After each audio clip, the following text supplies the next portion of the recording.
yung next message for you guys, letting go. Ito guys, no, so napakagandang mensahe na to kasi matatapos na or patapos na tayo sa 2023. Ilang linggo na lang yung ilang araw na lang natitira, ilang linggo na lang, di ba? Pagkanood nyo tong video na to, so i-assess nyo yung nangyari sa buhay nyo ngayong 2023 mga kapiksi, yung mga hindi magagandang kaganapan. Magbabay na kayo doon mga kapiksi, no? You have to learn to let go, loosen your grip mga kapiksi, no?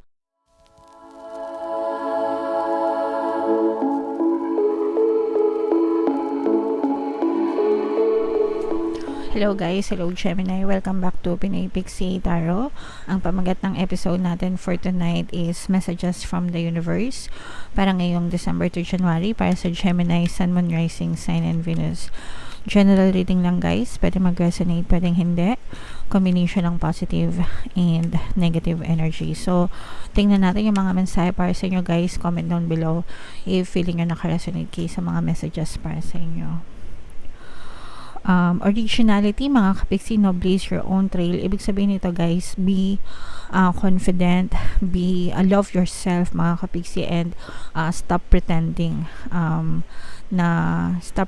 pretending to be somebody else na hindi ikaw para lang magustuhan ka ng ibang tao. Instead, love yourself, love your authentic self mga kapiksi, and be your authentic self pagharap sa ibang tao mga kapiksi. Mas maganda na yun na mahalin ka ng ibang tao for who you are, kesa naman dun sa gusto ka lang nila kapag nagpe-pretend ka na hindi ikaw, okay? And then pagtalikod mo sa kanila, iba yung pagkatao mo. So mas masarap na ikaw din mismo, no, mahal mo yung sarili mo, mahal mo yung sarili mong pagkatao, mahal mo yung pagiging authentic mo mga kapiksi, because people will also love you for who you are and for the way you are mga kapiksi, okay? Alright, so yung next message natin for you Gemini, animal bond. This will not resonate with all mga kapiksi, pero if in case naka-resonate kayo, this message is for you, especially kung meron kayong mga alagang hayop, mga pet owners kayo, ganyan mga kapiksi. So make sure na alagaan nyo sila, bigyan nyo yung tamang pag-aruga and pagkalinga sa kanila, no? Maging responsible kayo na mga pet owners mga kapiksi, kasi there are some pet owners na kuha ng kuha, tapos nine-neglect naman nila, ini-ignore naman nila, kumbaga hindi nila binibigay yung tamang pangangailangan, di ba? So dapat maging responsable kayo sa pagiging pet owner nyo mga kapiksi. Sa amin may hika kasi kami ng anak ko, kaya yung mga balahibo, yung amoy, nalalanghap namin, kaya hindi kami pwedeng mag-alaga mga kapiksi. Pero sa inyo guys, no, if in case na pet owners kayo, make sure na alagaan nyo sila ng maayos mga kapiksi, and huwag nyo silang pagmalupitan, okay?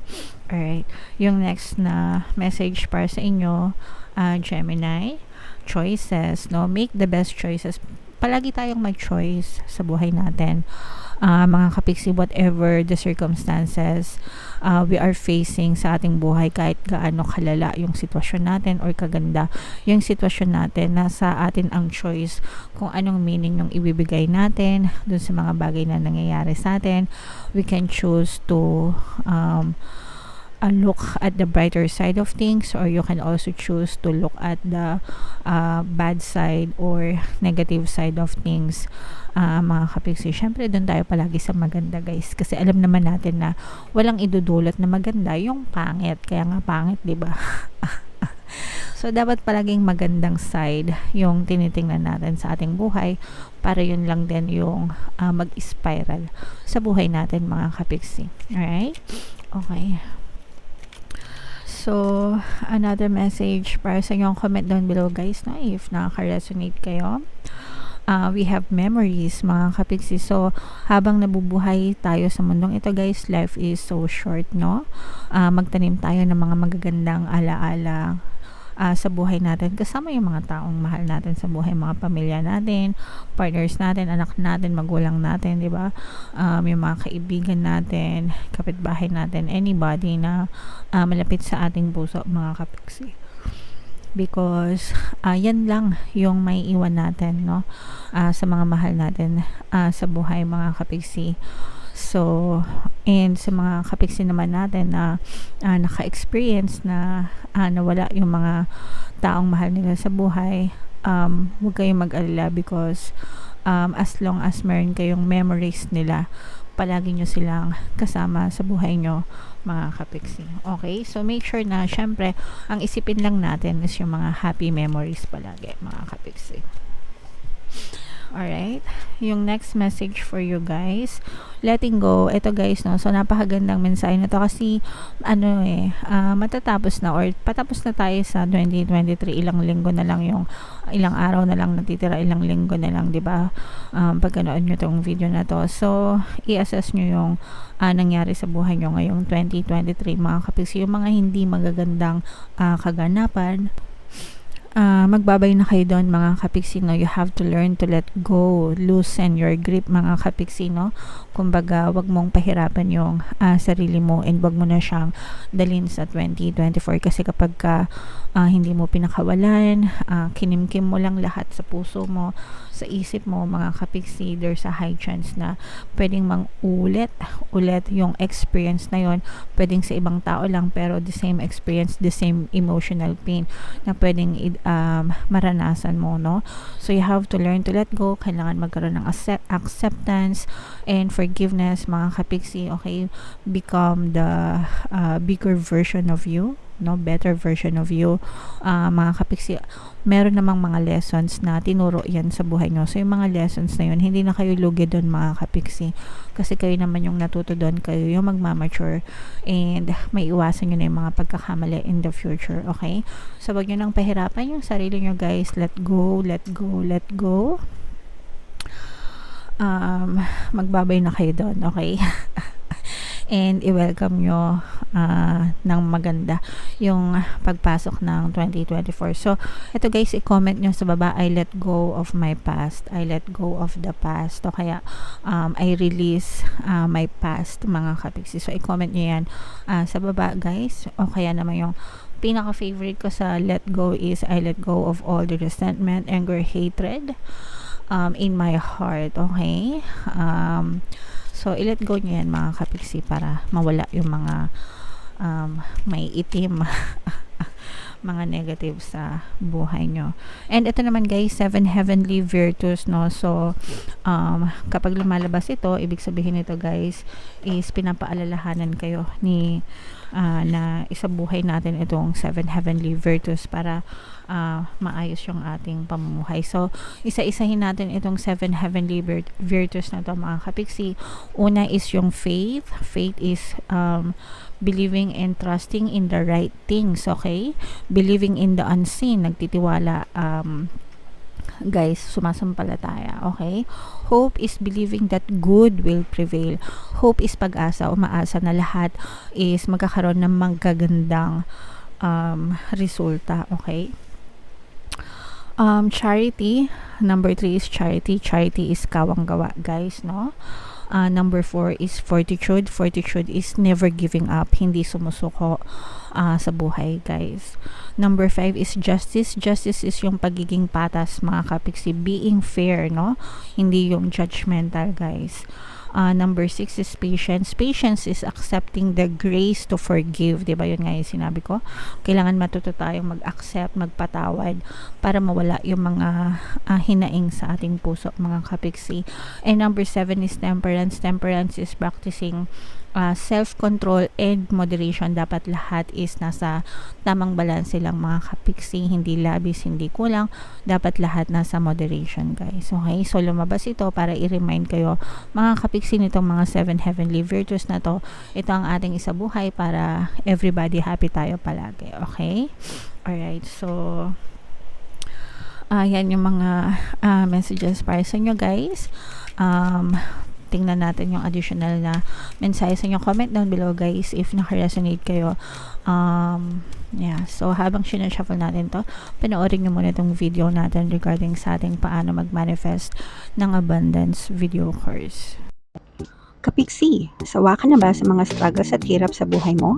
Masipag ka ba at masikap sa buhay ngunit hindi ka pa rin umaasenso? Ilang beses ka na bang nag-attempt magnegosyo at mag-invest pero palagi ka pa rin nalulugi? Sa pagkakataon na ito ay maaaring may subconscious beliefs ka na nagiging balakid sa iyong pag-unlad at pagyaman. Introducing, paano mag-manifest ng abundance video course. Dito ay matututunan mong ma-overcome ang mga balakid mo para tuluyan ka ng umunlad, umasenso, sumagana, maging matagumpay, successful at maswerte sa iyong kabuhayan, pera, trabaho, negosyo, salapi at kaperahan ng bonggang-bongga. Dali, mag-send na ng email sa pinoypixitaro@gmail.com at simulan na ang iyong pagyaman ngayon. Alright, so gusto mo bang yumaman? Kapiksi, kung gusto mong yumaman, umunlad at umasenso ng bonggang-bongga, mag-avail ka na ng course guys kasi sobrang ganda talaga niyan. And good news mga kapiksi, dahil Christmas season ngayon, meron tayong Christmas sale. Magbibigyan ko ng 10% discount plus 1 free pampaswerte subliminal sa lahat na mag-avail ng course guys until December 31, kaya mag-avail na kayo. Meron din tayo guys, email coaching, manifest your desires using the law of attraction. If meron kayo mga specific na gusto nyo i-manifest, pwedeng love and relationship, money or career, pwede kayo magpabook ng email coaching session with me. Mag-send lang kayo guys ng email sa pinoypixitaro@gmail.com. So, eto guys, no, we have assertive. Babasahin ko muna tapos mamaya explain natin or sabihin natin yung messages para sa inyo. In silence, you find power. Claim your leadership role and take action. You know where to go and what to do. You have the courage and confidence to succeed. So, grabe. Sobrang powerful. Naramdaman nyo ba, mga kapiksi, no? Kumilos kayo ng matahimik, mga kapiksi. Hindi nyo kailangang ipangalandakan, no? Yung mga tagumpay, yung mga achievements nyo sa buhay. Kasi kung talagang magaling kayo, guys, your work will speak for yourself, mga kapiksi. Hindi nyo kailangang ipagsigawan na magaling kayo, guys. Okay? Take action, very important. Yung pagiging assertive guys, ibig sabihin nun, pagkakaroon ng kusa, pag-take ng mga initiative sa buhay para maramdaman mo yung pagkilos, no, yung mga magagandang resulta. Huwag kang mag-antay. Kumbaga, huwag kang mag-antay ng pagbabago. Ikaw ang mag-create ng pagbabago sa buhay mo. Alam mo yung gagawin mo, alam mo yung mga plano mo sa buhay. Mga kapiksi, kailangan mo ng lakas ng loob. You have the courage and confidence, no? You have to be confident. Magtiwala ka sa sarili mo, sa sarili mong kakayahan, especially if you're always praying, di ba? Trust yourself, trust the divine, trust the universe, and trust the process, mga kapiksi. Everything is always working out in your favor and magiging successful ka. So, i-comment nyo yan sa baba, mga kapiksi, no? Yan yung mga favorite kong affirmations. Everything is always working out in my favor. And then, yung mga success, tagumpay, i-mind man nyo yan. Mind success, mind confidence, mind tagumpay, mind victory. Okay? Para talagang maramdaman nyo, ma-experience nyo yung mga tagumpay sa buhay, mga kapiksi. Alright? So, super nice. Super gandang message for you, Gemini. Comment down below, guys, if naka-resonate kayo.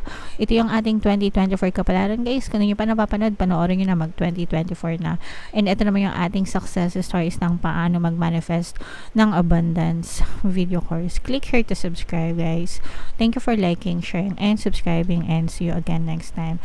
I love you all. Have a nice day. Bye-bye.